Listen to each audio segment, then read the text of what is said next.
രുത്. നിന്നെ ഉപദ്രവിക്കുന്നവരെയോ നിനക്കെതിരെ നിൽക്കുന്നവരെയോ ഓർത്ത് നീ ഉറക്കം കളയേണ്ടതില്ല. അവർക്കെതിരെ ഞാൻ പ്രവർത്തിക്കും. അവർ നിന്നെ വേദനിപ്പിക്കുമ്പോൾ സത്യത്തിൽ അവർ അവർക്ക് തന്നെ ദോഷം വരുത്തുകയാണ്. നീ ശാന്തനായിരിക്കുക, ഞാൻ നിനക്ക് വേണ്ടി പോരാടും. നിന്റെ ജീവിതത്തിലെ ഓരോ കാര്യവും സൂക്ഷ്മമായി എന്നോട് പറയുക. നിന്റെ ആഗ്രഹങ്ങൾ പൂർത്തീകരിക്കാനും നിന്റെ കുടുംബത്തിന് ആരോഗ്യവും ക്ഷേമവും നൽകാനും ഞാൻ ആഗ്രഹിക്കുന്നു. നിന്റെ ഭൂതകാലത്തെ മുറിവുകൾ ഉണക്കുന്ന വലിയ അനുഗ്രഹങ്ങൾ ഞാൻ നിനക്കായി കരുതിയിട്ടുണ്ട്. അവ ലഭിക്കുമ്പോൾ നിന്റെ വിശ്വാസം പുനരുജ്ജീവിപ്പിക്കപ്പെടും. ഓരോ ദിവസവും ഉറച്ചു നിൽക്കാനുള്ള കരുത്ത് നിനക്ക് ലഭിക്കും. കാത്തിരുന്ന് നീ മടുത്തിട്ടുണ്ടാകാം. ലോകം മുഴുവൻ നിനക്കെതിരാണെന്ന് ചിലപ്പോൾ തോന്നിയിരിക്കാം.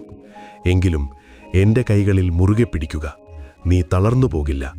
നീ എവിടെയായിരുന്നാലും എൻ്റെ മനോഹരമായ സ്നേഹം നിന്നെ ചുറ്റിവരിഞ്ഞിരിക്കുന്നു എന്ന കാര്യം മറക്കരുത്.